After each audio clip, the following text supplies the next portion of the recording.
Hola y bienvenidos a Module 13. Module 13 is our last real module. After this, we just have the final project. And it's the same topic, Module 13, the same topic as Module 12, which is the formal commands. So if you didn't get the formal commands, like now is the time to really review. Again, it's a lot of the same readings and resources. I think there's just a little bit more vocabulary in this one. But if you got the formal commands wrong last time, go over the materials, email me if you have questions. Remember, it's different than the regular verbs and the regular said form and things like that. So really make sure you get that.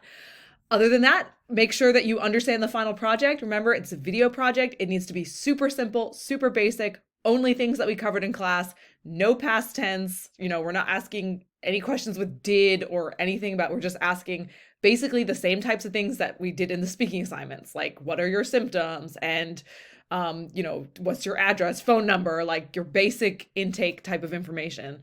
So make sure you understand everything about that. Make sure you know how you're going to film your video, who you're going to film it with. Like, don't leave that all to the last minute. Make sure you get that set up now.